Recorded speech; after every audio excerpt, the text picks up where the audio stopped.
and welcome.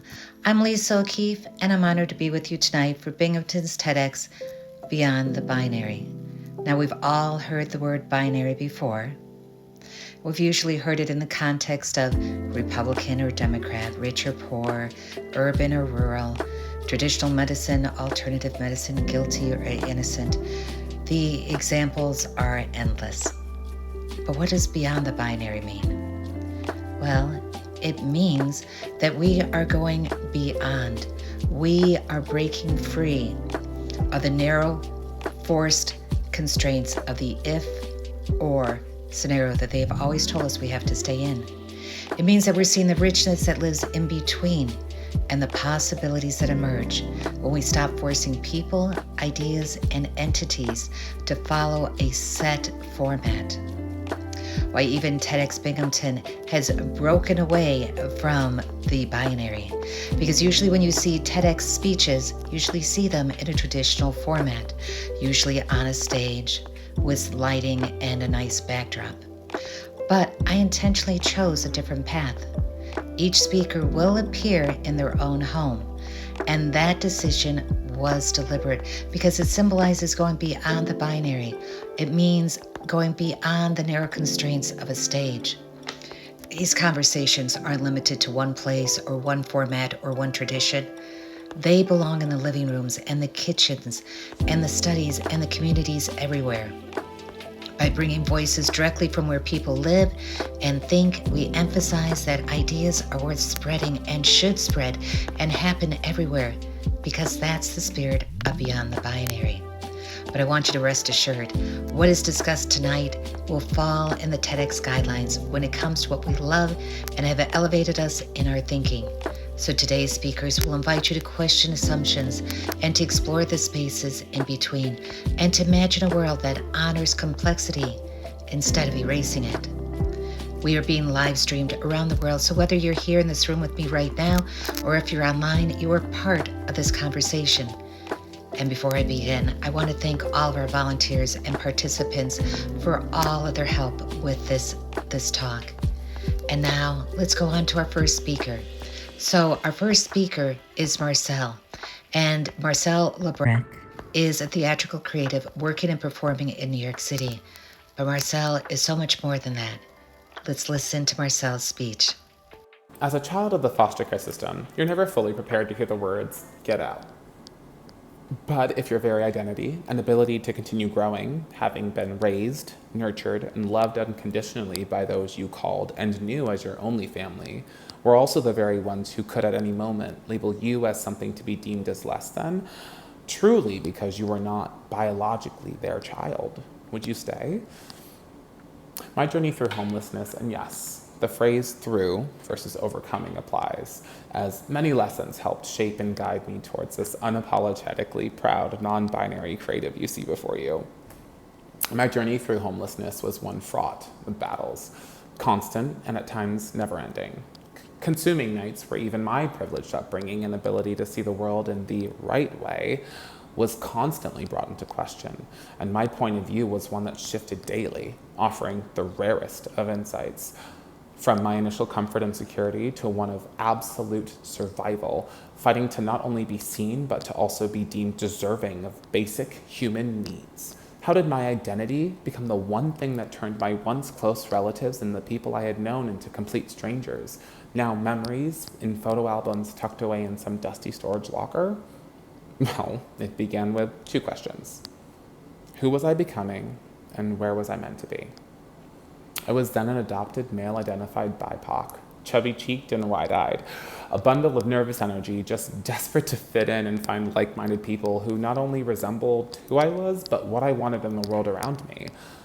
Along with my twin sister, we were brought up in a lower middle-class household, alongside a younger foster brother and 3 other siblings, the adoptive parents' biological children. So let's talk about a full house.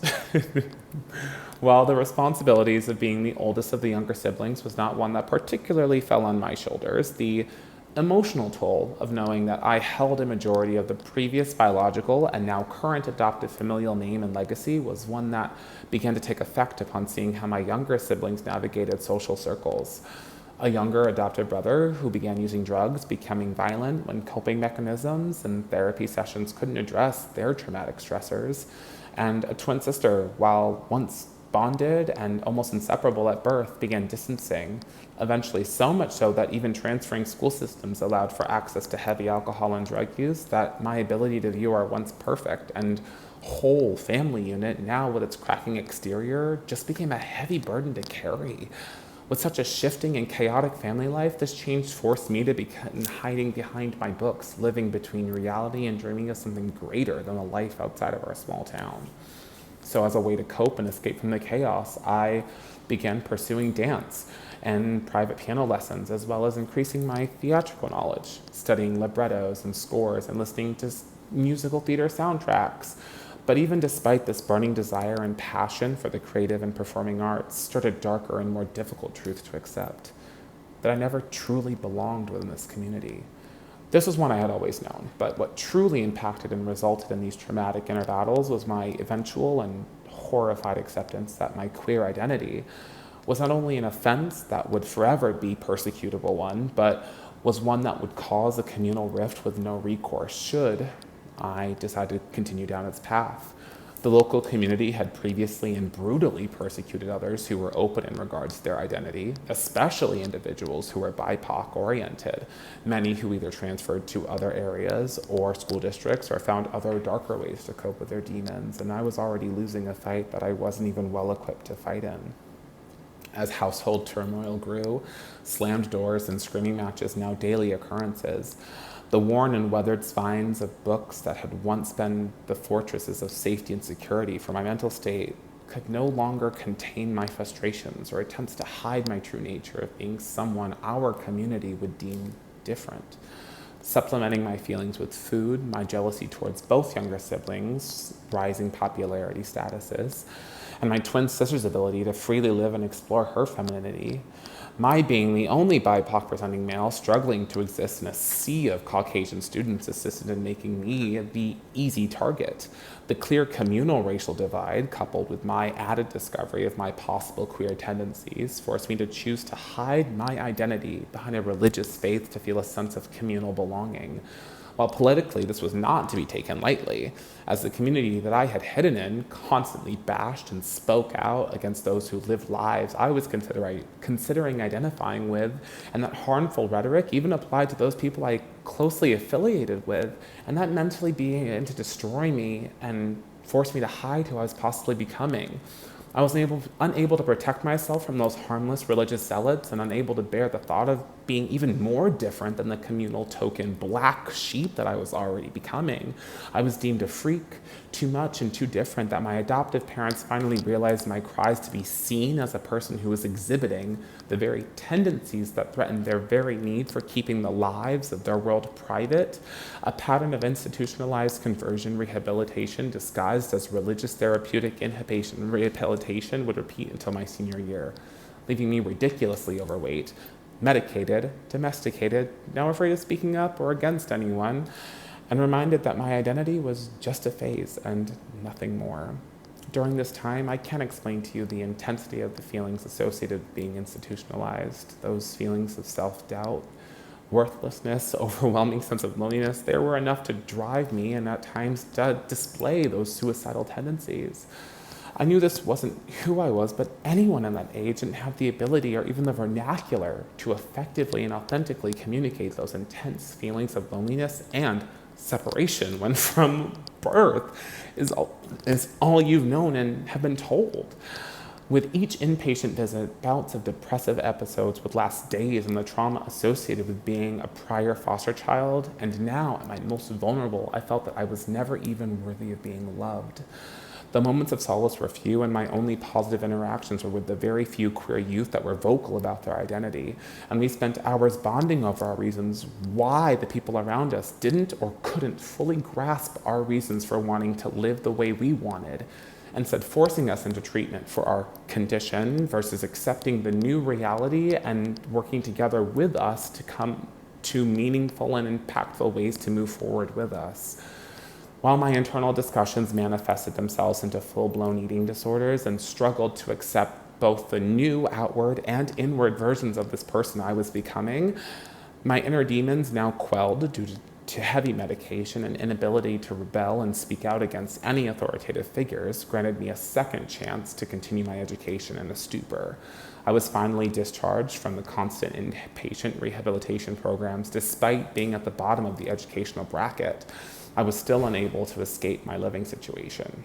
Yet, luckily, despite all of the treatment, I was able to find respite within the choral music department, drawn to the freedom of expression through song and the introduction to this department that would eventually become an outlet for much of my misplaced teenage angst. Under the direction of the choral teacher's maternal direction, my anger became more manageable, quickly dissipating once I began harnessing and refining my gifts. I began to soar through the program and applied my approach to music to interpersonal situations, finding coping strategy in practicing and researching versus seclusion and binge eating. This new approach and freeing outlet granted me an opportunity to grow and eventually gifted me the chance to visit the city I now call home. Now, I know you've heard the story many, many times, the typical story of a closeted queer to cope with the pressures of the ever-changing social environment finds refuge within the performing arts. But for me, the need wasn't to perform. The need was to survive, and I needed to perform. You may wonder or question, how did you get the courage to leave, or what was the final straw? Well, simply put, it was freedom. While I may not have had the right resources available at the time, the one thing I was able to keep and grasp onto was my love for the performing arts. That unlimited freedom and unrestricted ability to give all of myself during a performance, which in turn became a form of activism that now inspires others, became a catalyst for my need to prove why I deserve to exist and thrive in spaces not meant for people like me, why I deserve to showcase art that constantly challenges the public's idea of what is deemed normal, why I deserve to create authentic, original, and heartfelt pieces of art that would inspire, enrage, and engage audiences even after my time am gone. And most importantly and selfishly, why? Because I can and could. Because it had been instilled in me and is instilled in me that the arts are not practical, and if I could and if I can, I just want to make a splash, and if I can make it, that maybe a younger version of me somewhere in the world will feel the same way I did, sitting in a theater, seeing their dreams come alive and wanting to be a part of something greater. And that if someday, even the parents that will inevitably later disown me would proudly say, that's our kid. My fight for survival was a need to be authentically seen while creating art. This came to fruition after shockingly graduating high school and enrolling locally, my first taste of limited freedom and life outside of a closely monitored and scripted life, no longer carefully planned by parents who controlled every minute detail of my entire life. Realizing that even in this new environment and a broader sea of new unfamiliar faces, the inevitable question of who am I began to resurface as more and more individuals with visible identities and tendencies populated the terrain. Despite years of shaming and hiding away this part of myself, that thirst for knowledge and desire to explore this side of Marcelle was now mere steps in front of me. Instead, spending this time focusing on my studies, my daily agenda that was once filled with hours of academia were replaced with conversing with outwardly comfortable queer individuals in both the theater and music departments, hearing personal testimony and stories of perseverance, all while planning ways to escape to New York, where a population of similarly ranged queer folk who spoke, looked, sang, acted, and danced, and were waiting in the wings of a community that I had been dreaming of becoming a part of. So over the next few months, I held a part-time job and saved enough to visit New York in secret on my own, and ultimately make the decision if I was making the right decision by thinking of leaving a town and a place I had known and called my home. And that trip turned out to be everything I had dreamed of, unfortunately cut short as my parents hadn't heard from me and cut off my credit card, resulting in an early return and an explosive reunion. Enter stage left, an extremely angry adoptive mother at a bus stop, not uttering a word, waiting to drive you back home, knowing full well a fight was mere moments away. My adoptive father had gotten home early from work, and upon exiting the car, the three of us began screaming at each other, hurling insults and throwing objects. immediately began yelling and crying that this was the exact reason for my needing to leave to rest and reset, and them saying that I should have stayed in New York and never came back. Anger boiling, I let slip that I had found people in New York that looked like me, and I didn't have to stay with them and have them breathing down my back, and I was going to eventually move there. Them outraged and their emotions blazing, my parents pulled out an acceptance letter from a school I had applied to secretly in New York and demanded that I withdraw my application, as well as the need to change my major to a more practical career, or I need to leave their house immediately, as an allegation of sexual assault was made by my younger sibling, and was said it was only a matter of time before I had acted on my impulses. Now, granted, my brother and I's relationship had always been rocky, and I had always attempted to remain in my parents' good graces because he was a heavy weed smoker, and despite my parents' no drug, no alcohol policy, I showed them to his weed stash, knowing that he was going to retaliate.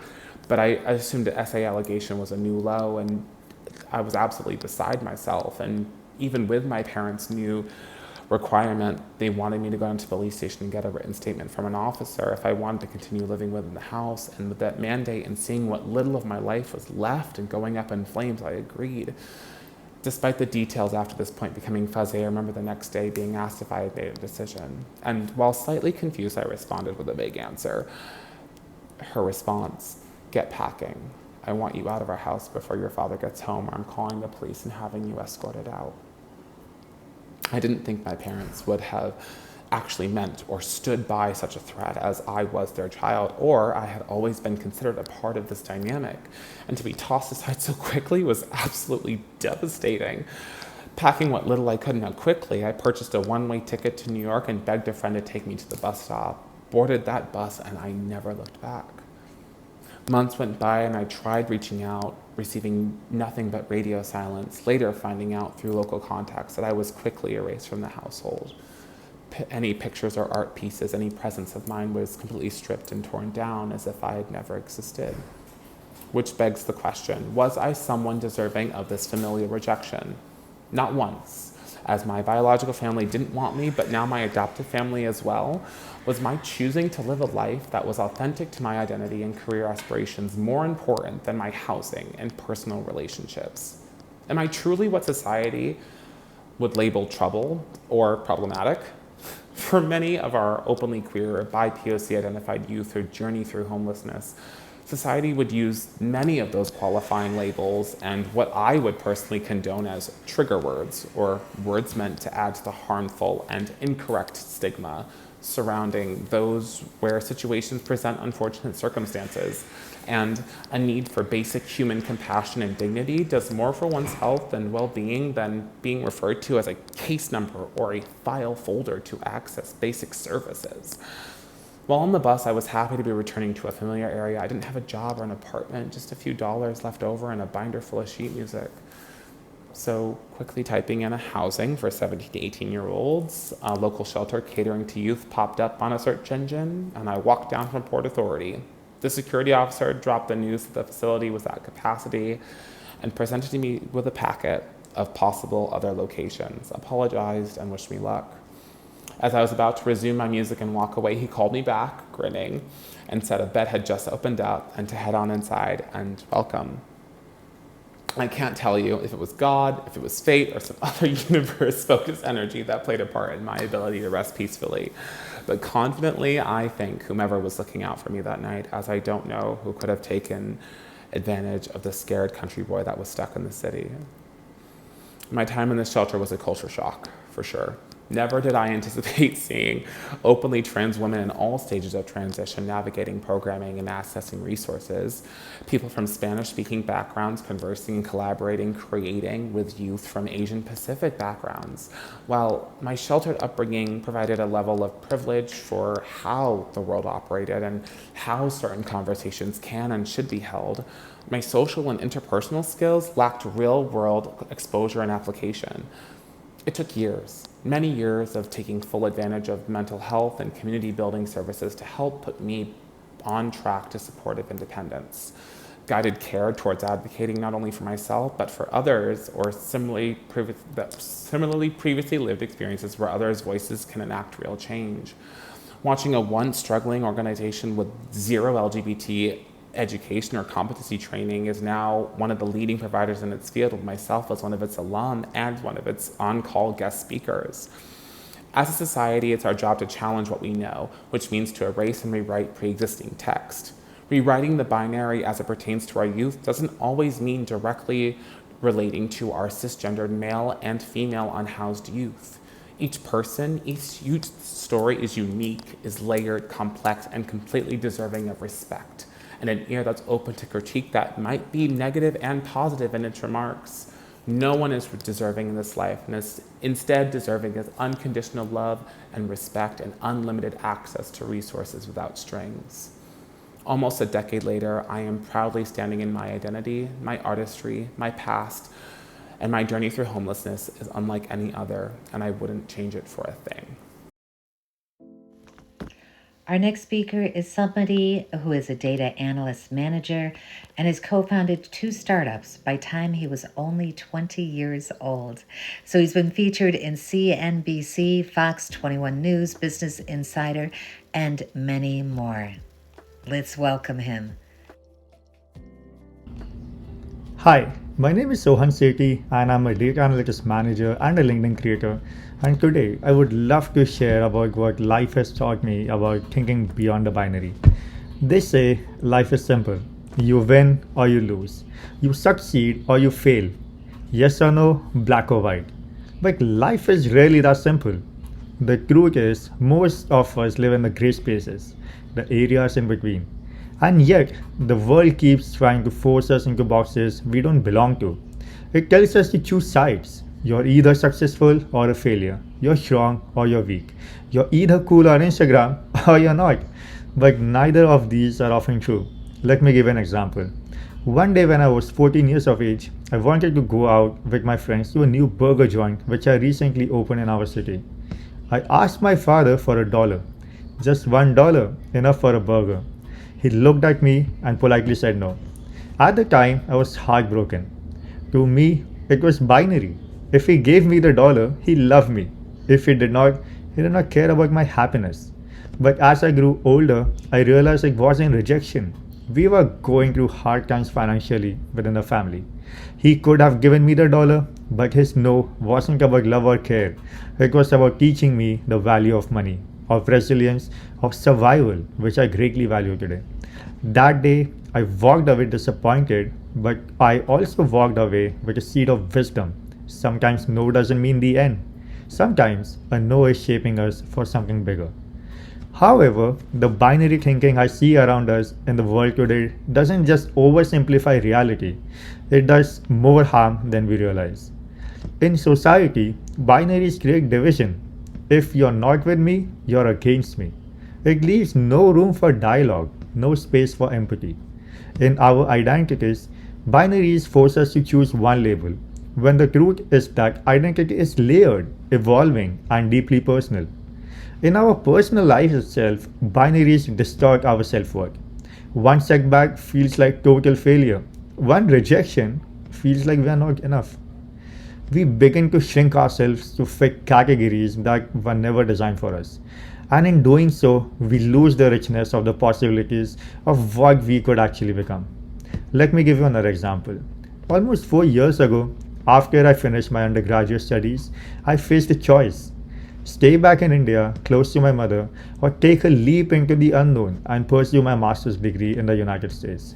It felt like a binary, stay or leave, comfort zone or struggle. I chose to leave. And with that decision came challenges that pushed me to my limits.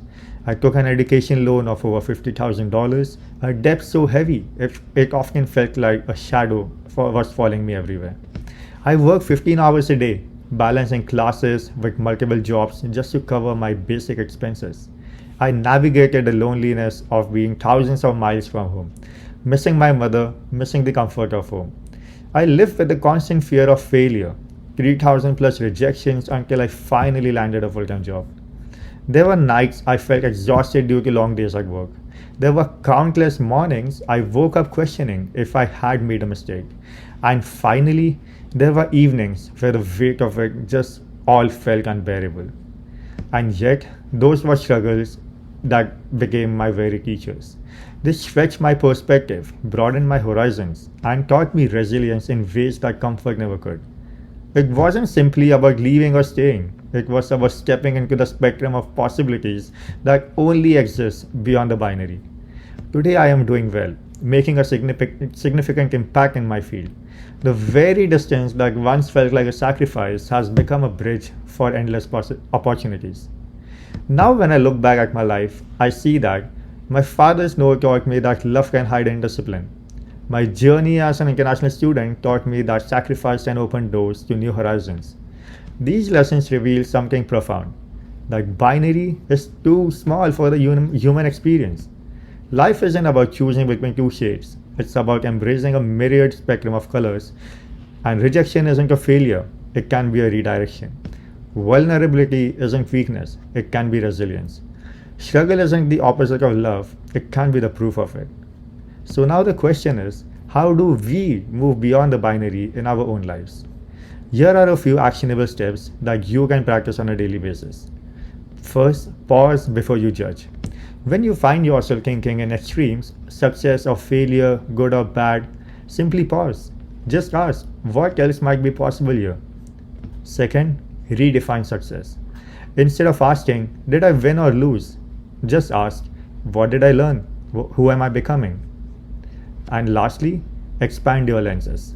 Allow complexity in yourself and in others. Don't shrink people into categories and always choose curiosity over judgment. In a world that pushes us towards labels, towards sides, towards binaries, the real act of courage is to live in this spectrum. Because you are not a success or a failure. You are not simply strong or weak. You are not a label or a box. You are actually a spectrum of experiences, of stories, of becoming something much greater than yourself. And that is where real hope lives. I feel more hopeful because the father that I spoke about initially, he had a minor stuttering problem when he spoke to a crowd of people. And today, his son is delivering a TED talk here, which I hope makes him proud. And for my mother, who supported me even when the distance between us was so big, her son is now positively impacting millions and spreading her kindness with the world. So the next time you feel trapped between two choices, remember, life is not black or white, it is a canvas. And you, my friend, are the painter who has the power to fill this canvas with a rainbow of beautiful colors.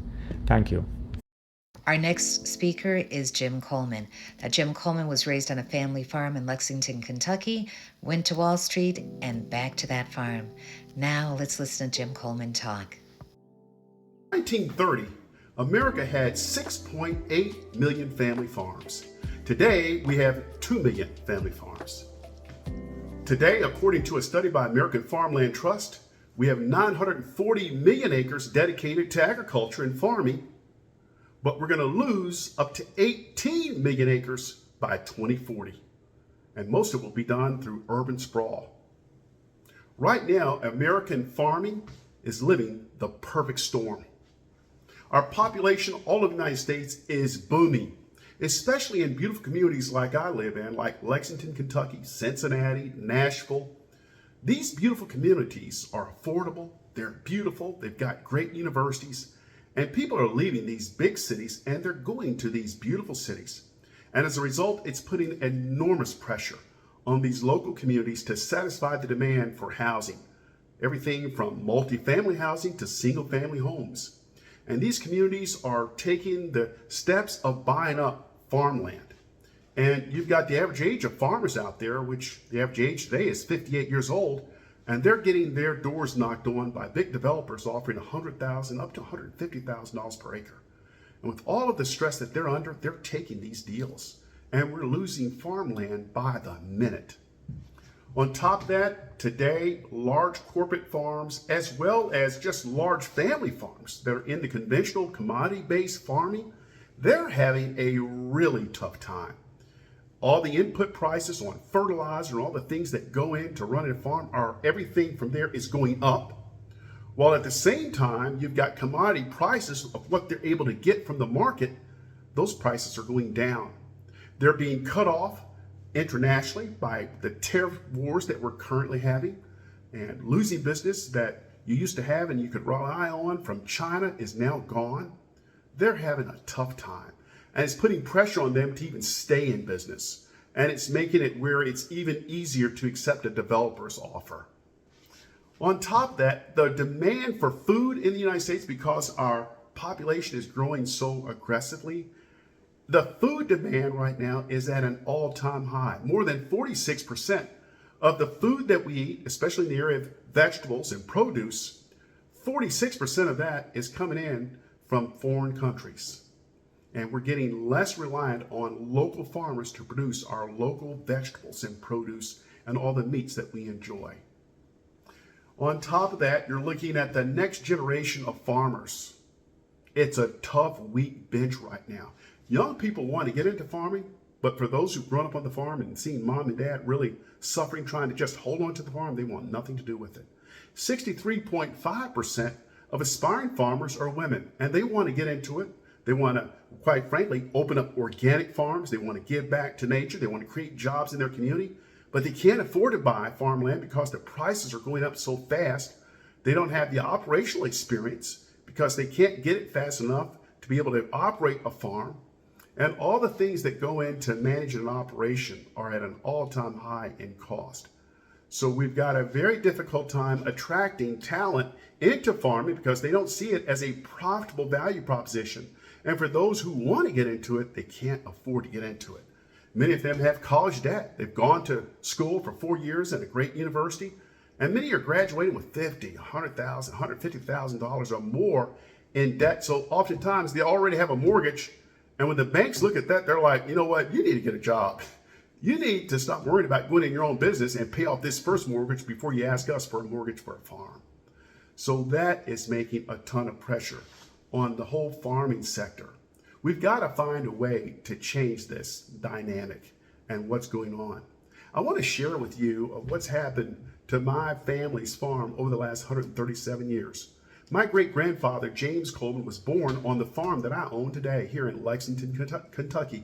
It's in Fayette County, one of the more prosperous counties here in Kentucky. He was born into slavery on this farm in 1845. He got his freedom by joining the 5th Colored Regiment troops of the Union Army in 1863. On June 7th, 1863, he immediately was stationed in Milliken's Bend, Louisiana, where it was a very distinguished battle where recently freed slaves defeated the Confederate troops. President Lincoln and General Grant were so impressed that these undertrained, undermanned, limited equipment were able to beat the more armored Confederate troops. So much so that President Lincoln decided to accelerate the recruitment of recently freed slaves into the Union Army, and it led to the Union Army actually winning the Civil War.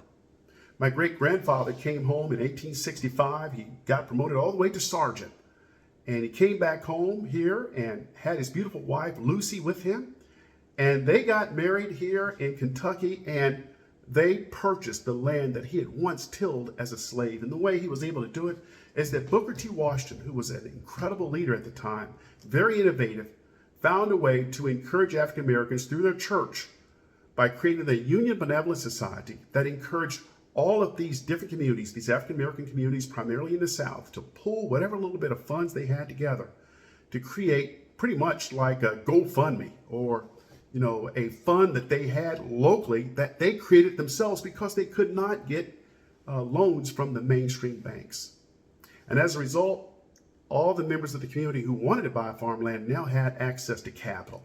And my great-grandparents took out a whopping jumbo mortgage of $1,200 from the Union Benevolent Society and purchased the land that my great-grandfather had once tilled as a slave on March the 27th, 1888.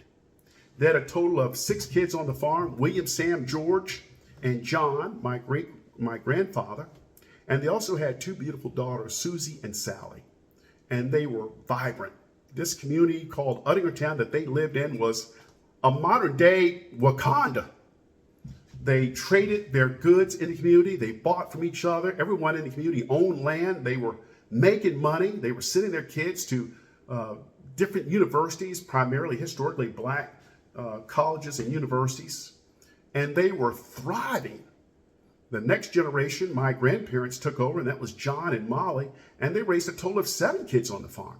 5 out of 7 of their children were able to go to college as a result of their ownership of Coleman Crest Farm and their excellent stewardship in making the farm productive and profitable.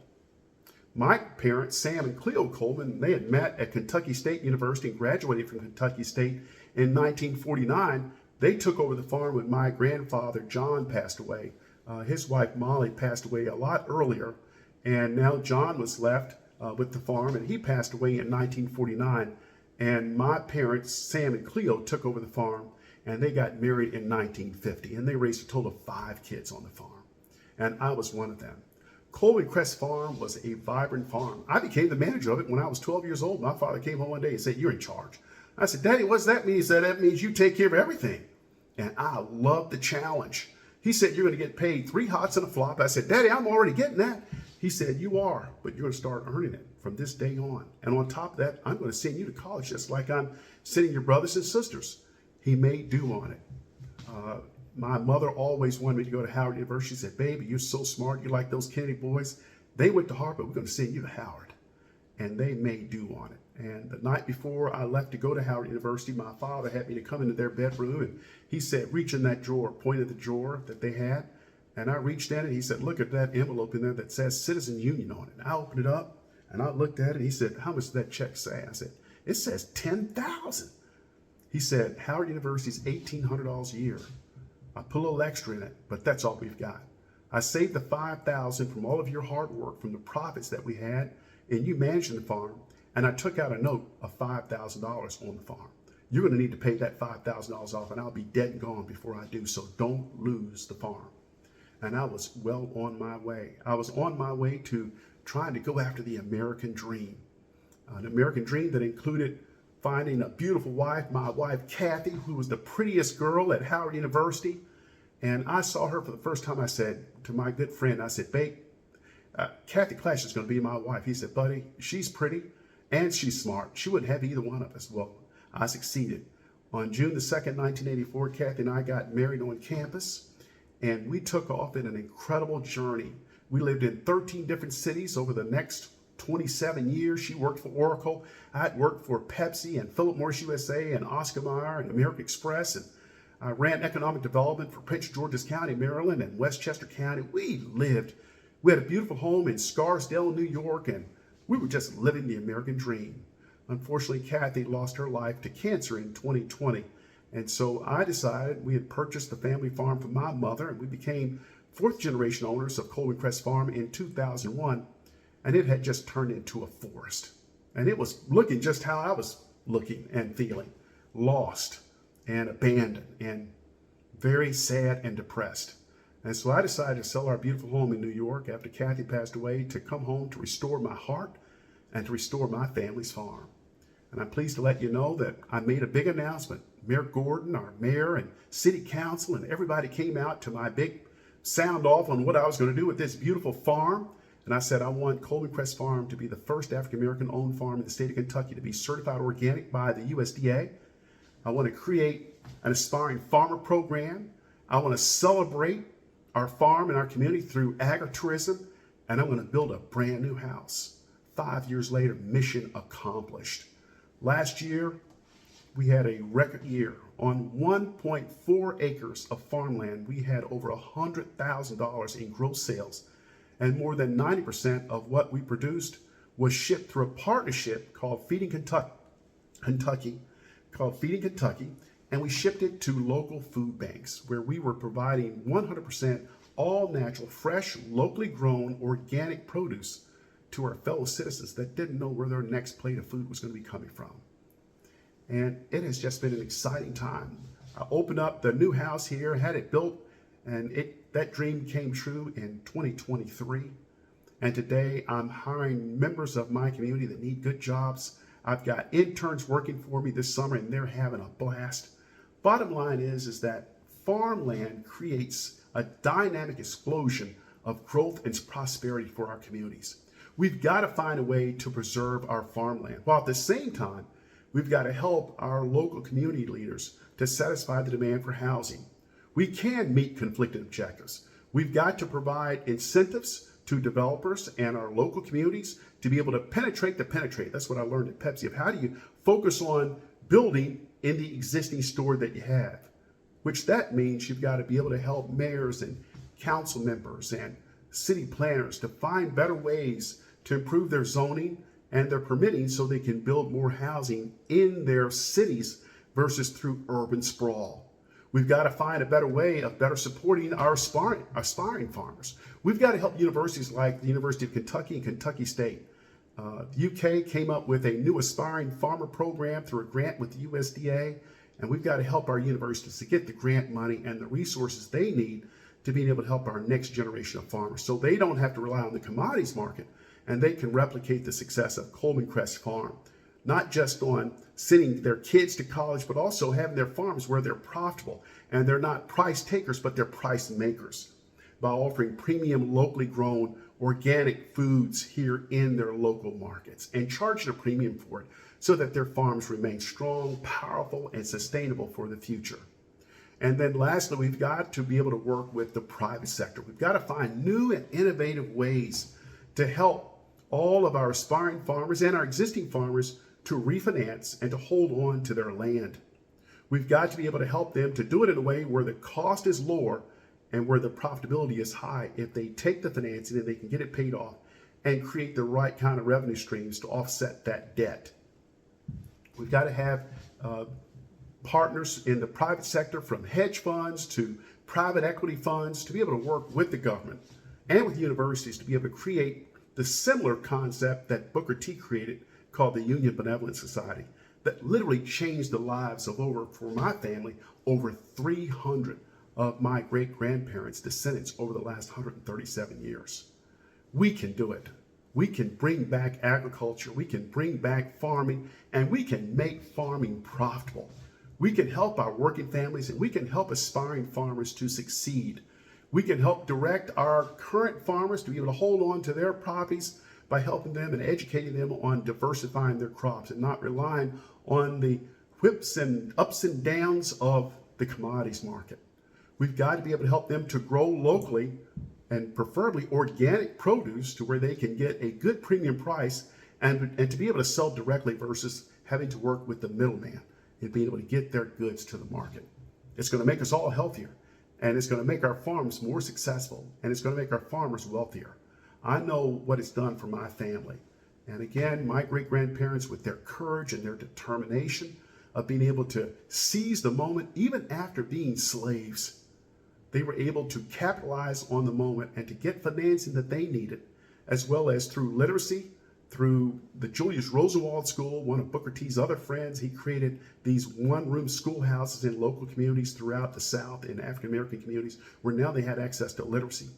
And in teaching them how to actually make their farms successful through land-grant universities like Kentucky State University and University of Kentucky and others. We can bring back farming in the United States. And that doesn't mean that we don't offer good housing to all of our residents who want to move to these beautiful communities like Lexington. But we've got to do it smartly. We've got to find a way to meet these conflicting objectives. And we've got to do it in a way where we don't wipe out farmland for the future and eliminate the opportunity for aspiring farmers to be able to get into farming. Coleman Crest Farm is a petri dish for success. And my great-grandparents were not the only ones that had that and enjoyed that kind of success. Other recently freed slaves during the late 1800s purchased farmland, and by the end of the 1920s, with Booker T. Washington's model of the Union Benevolent Society, African Americans in the United States went from being slaves to owning 14 million acres of farmland in the United States, which at the time represented 15% of the farmland in the United States. And that action and that model transformed wealth. It transformed families. It created a vibrant economy. It created sustainability for families and the communities. And we've got to find a way to replicate that kind of model to unlock the opportunity behind farming. I hope you join me in this journey and this mission. Our next speaker is Prasad Renganathan. Now, Hari is a data scientist, an entrepreneur, and an educator who's passionate about helping people with ideas and turning them into real products. He has built AI-driven solutions for sales, marketing, and finance teams. And let's listen to his talk now. Having a job and running a business are like heads and tails. Completely two different things. One side, it's all about stability, structure, and clear tasks. And the other one is chaos, risk, and hopes that you will make it big someday. I've been on both sides. I work as a data scientist in the day. I write code, I build machine learning models in the mornings, and I work as a founder at night. After 9 to 5, I build products, I talk to customers, and sometimes spend my time wondering why there is a $50 bill in my cloud. It always felt like I was playing two different games. I was playing chess in the morning and I was playing a completely different game like baseball at night. But here's the twist, they are still a part of the same coin. And the most successful engineers that I ever know, they think like both. They have both the engineering mindset as well as the entrepreneurial mindset. We grow up thinking they are opposites. On one side, like engineering as a job, clear scope, steady paycheck, and a career ladder to climb. And on the other hand, the entrepreneur, sleepless nights, chasing clients, fixing problems at 2 a.m. And society tells us you just have to pick one of these. But the truth is, you can, and I would recommend you should borrow the good from both worlds. So, we have always been taught this way. You have to choose either this, you have to be either be here or you have to be here. But in reality, I don't think it's a binary. I believe it's a spectrum. On one end, you have predictable process, and on the other end, you have bold experiments. The sweet spot that you find, it's somewhere in between both, where you bring entrepreneurial thinking and your engineering work without giving up the stability that you already have. But it doesn't happen overnight. You might have to go through few mindset shifts. I'm going to give you 3 mindset shifts that I've gone through to make it happen. Mindset shift number 1, move from a task mindset to an owner mindset. A task mindset says, I did what I was told to do.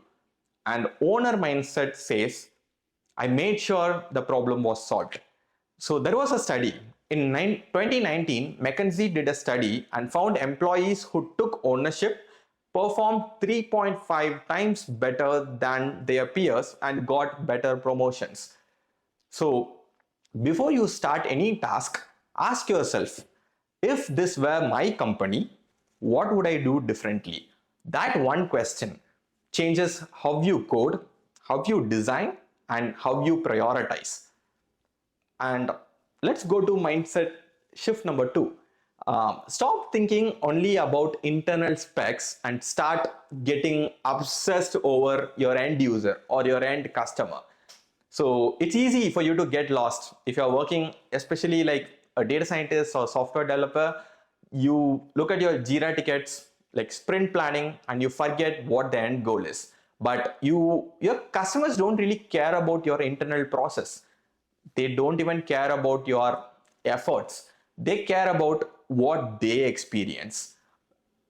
Talk to one real user every month. Even if it's not a part of your job description, I highly recommend you to do so. You'll spot problems no dashboard will ever show you. And mindset shift number 3, trade perfectionism over experimentation. Perfectionism, being perfect, feels safe. But I don't think in this fast moving world, in this fast moving industry, it is an enemy of progress. As an engineer, if you have to be jealous of entrepreneurs, you might you must be jealous of the fact that they fail very fast. So they win by testing small. They learn very fast. Even if they fail, they're still gonna learn, and they keep on doing this. They keep on iterating this. So personally, I follow a principle called Pareto principle. It's also known as 80-20 rule. I spend 20% of my time completing 80% of the tasks. I don't chase for perfectionism here. You will learn more in 1 week than spending like 3 months spending your time on meetings. So how do you bring your entrepreneurial thinking into your engineering work? I know I've given 3 mindset shifts, but to make it even more easier, I'm going to give you a framework. So I use something called build framework, BUILD. The B stands for whenever you are given a task, you break down the problem that you're given. Don't just accept the task as given, start asking why. And U stands for understand the user. So instead of just taking the task and just completing it, go beyond your assumption. Talk to your user. And I stands for iterate fast. Small experiments beat endless planning. Fail fast, learn fast, iterate fast. And L stands for look at the numbers. Being a data scientist, I completely trust the data. So the good thing about this, that is data gives you the truth. And D stands for deliver impact. Tie your work back to real business or customer outcomes, because your work is going to be measured based on the impact that you create. So make sure you're starting from there. So to conclude this, engineer or entrepreneur, heads or tails, we've been told to choose. But the truth is, one is incomplete without the other. Engineers who think like entrepreneurs create more value, and entrepreneurs who think like engineers build stronger systems. The future belongs to those who flip a coin and see both the sides at the same time. Our next speaker is Michael Fritz. Michael is an operations expert, a military leader, and a consultant to Fortune 100s and startups alike. Now, in his talk, he's going to draw on experiences from the battlefield to the boardroom. And Michael, you're up next. What is the fog of war? How do great military leaders overcome it? And more importantly, what does it mean for business? Karl von Clausewitz, one of history's greatest military strategists, coined the term fog of war in his 1832 book on war. He described it as the uncertainty that clouds every decision in battle, where most factors are unknown, and even known factors can be unreliable. I studied that book as a cadet at West Point, where we dissected his ideas and debated what that fog really meant. Over the years, as a student of history, an Army officer, a project manager, a corporate executive, and now as a consultant, I've seen that same fog in every arena I've worked, whether it is a cutting-edge R&D team, a massive industrial factory, or a newly funded startup. And I've learned that surviving isn't about choosing between rigor or innovation. It's about embracing both simultaneously. That insight has proven just as true across a wide range of industries and companies of various sizes. But how do you embrace both rigor and innovation? I've seen it come from balancing 3 powerful contrasts: planning and adaptation, alignment and autonomy, control and creativity. The first time that fog of war really resonated with me was during a Cold War era training exercise called Team Spirit, a massive US-South Korea drill designed to simulate full-scale war conditions on the Korean Peninsula. We deployed from Hawaii in tropical 70-degree weather straight into a Korean winter Sub-zero, bone-chilling. Equipment failed, vehicles failed, radios lost power. We had to warm batteries up using body heat. At one point, communication went down completely, and I had to move my team outside the perimeter to find higher ground and reestablish contact. It really underscored for me that you need both rigor to guide you and innovation to keep you moving when the plan breaks down. But that was only the shadow of real operations. To see all three principles in practice, we need to look at history's most complex mission, D-Day. June 6th, 1944, the Allied invasion of Normandy. 160,000 troops, 5,000 ships, 13,000 aircraft, 5 different beaches, 2 years of preparation, tide charts, moon phases, full-scale mock-ups of German defenses. And yet, as Clausewitz predicted, the fog descended. Weather shift. Paratroopers landed off target. Radios failed. Units mixed together on the beaches. The meticulously crafted plan did not survive first contact. But what emerged was rigor and innovation embraced simultaneously through 3 contrasts. Planning and adaptation. Planning. The preparation for D-Day was staggering in scale and precision. Planners analyzed tide charts and moon phases to pinpoint the landing window. Built replicas of German defenses for rehearsals and coordinated land, sea, and air forces down to the minute.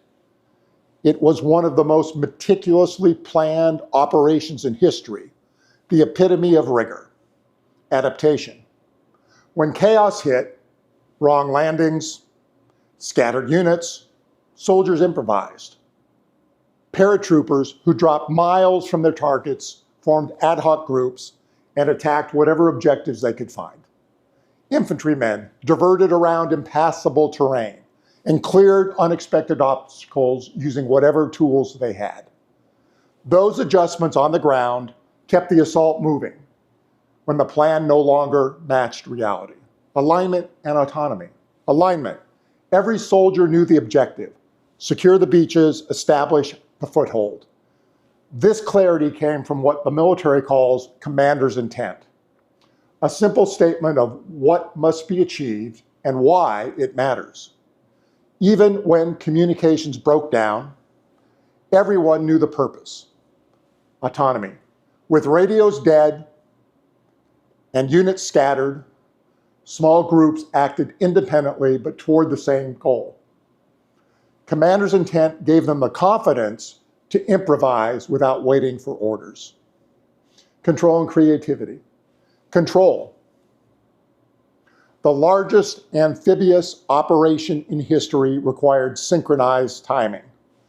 Naval bombardments, airborne drops, beach landings, all meticulously sequenced. Creativity.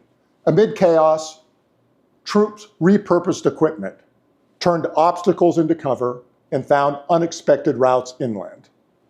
Structure created space for innovation rather than stifling it. D-Day succeeded not because it avoided uncertainty, but because leaders embraced rigor and innovation simultaneously. The stakes in business are different, but the fog, the friction, and the need for both rigor and innovation are the same. I've seen these seam contrast, planning and adaptation, alignment and autonomy, control and creativity, play out in factories, R&D labs, and fast-growing startups.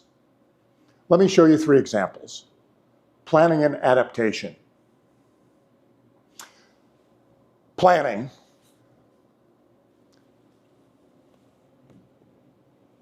A global chip maker needed to build a factory in China. Lead time for equipment that was new would have killed the schedule and blown up the budget. Planning.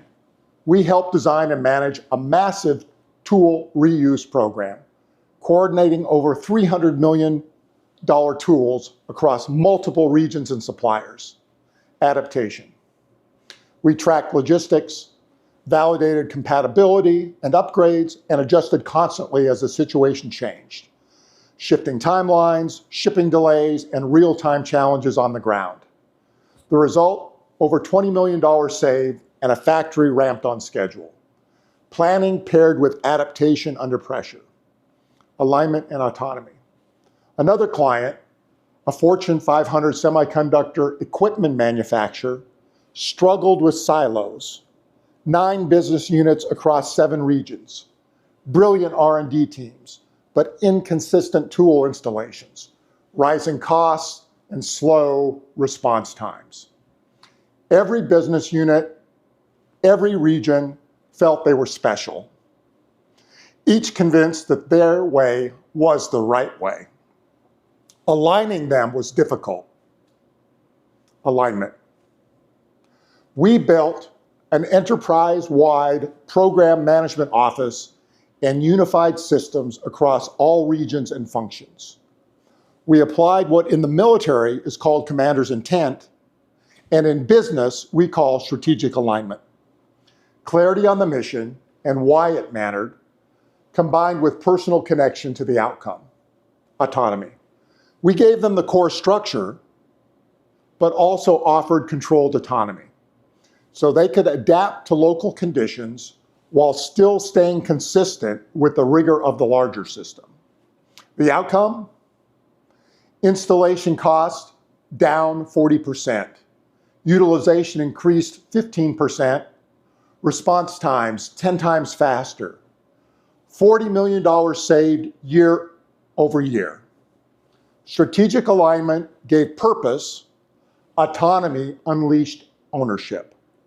Control and creativity. We saw this at a next generation battery company developing AI-driven energy storage tech. The CEO and CTO were frustrated. The team struggled with basic discipline, inconsistent procedures, spotty documentation, and missed handoffs. At the same time, leadership worried that the scientists felt stifled and weren't bringing forward their most creative ideas. Control. We introduced lightweight planning, more structured design of experiments, and disciplined documentation to bring order without stifling innovation. Creativity. We didn't just give them permission to innovate, we trained them how to do it. Skills for structured brainstorming, rapid prototyping, and capturing lessons learned so that creativity could scale rather than disappear in chaos. Teams learned to connect breakthroughs to milestones and move faster while preserving flexibility. We saw that same dynamic in a fast-growing startup. Sales promised anything to win deals. Operations was burning out trying to deliver. Control. We mapped processes, set expectations, and built real-time visibility into capacity using Smartsheet dashboards. So both sales and ops could see promises versus actual resources at a glance. Creativity. With that visibility, teams adapted to real-time challenges, finding creative ways to delight customers without burning out. Operations could see what was coming. Sales could more easily make confident commitments. The combination of structure and freedom allowed the business to scale sustainably. Looking across these stories, military and corporate, the pattern is clear. Leaders who thrive beyond the binary by embracing rigor and innovation do 3 things consistently. Plan in detail, build the structure, anticipate risk, do the hard work up front, align on purpose, ensure everyone knows what must be achieved and why it matters and how their part contributes to success. Unleash creativity. Trust teams to adapt and innovate in real time and train them with the skills to do it well, giving them tools, methods, and confidence to create structure. Miss one and you tip into chaos or stagnation. Embrace all 3 simultaneously, and rigor and innovation reinforce each other. Clausewitz wrote about the fog of war. He described it as the uncertainty that clouds every decision in battle, where most factors are unknown and even known facts can be unreliable. We face our own fog every day in boardrooms and startups and classrooms and at home. The details are different, but the principle is the same. Uncertainty is inevitable. And in that uncertainty, the leaders who thrive are the ones who embrace both rigor to create clarity and innovation to find a way forward. The three contrasts we've explored, planning and adaptation, alignment and autonomy, control and creativity, are how you do it. They're how you embrace rigor and innovation simultaneously in real life. The question is, when your plan falls apart, will your team freeze or adapt? Will they wait for orders or act with purpose? Will they choose the or will they embrace the and? The best leaders don't stand on one side of the divide or other. They build the bridge. They lead beyond the binary by embracing rigor and innovation.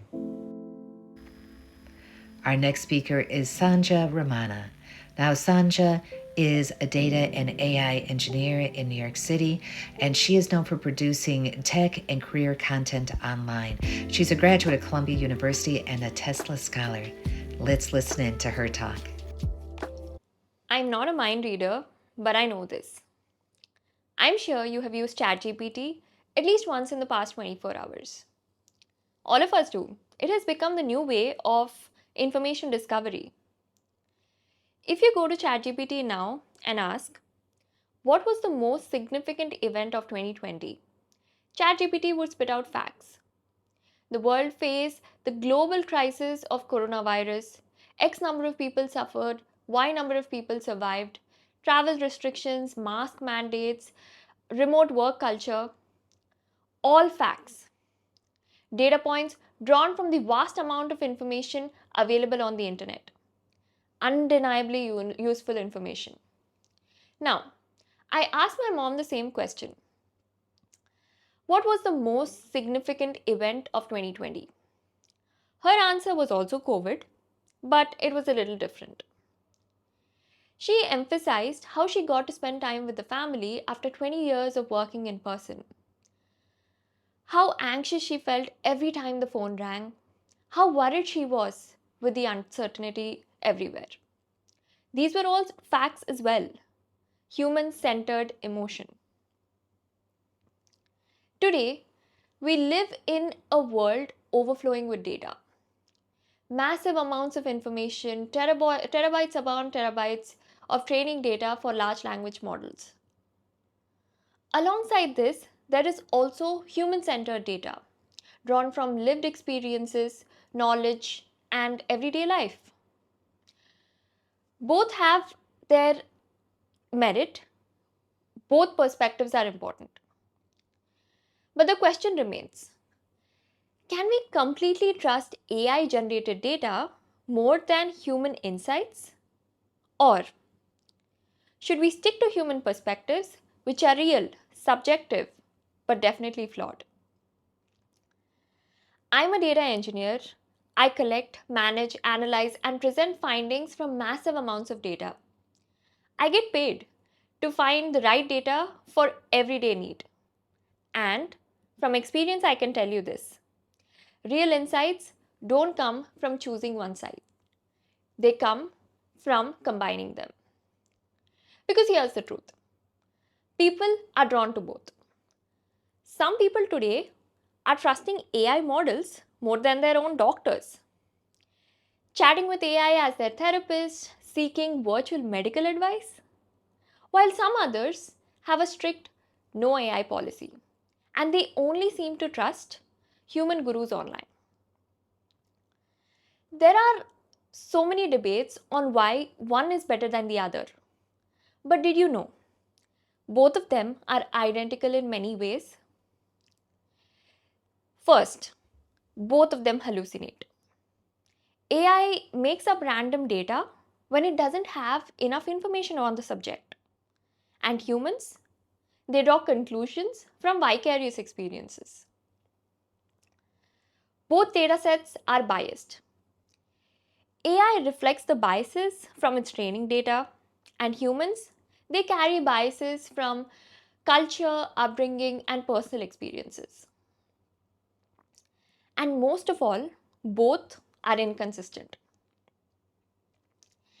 AI may present findings, may answer the same questions in different contexts, and humans, they may change their minds, their perspectives over time.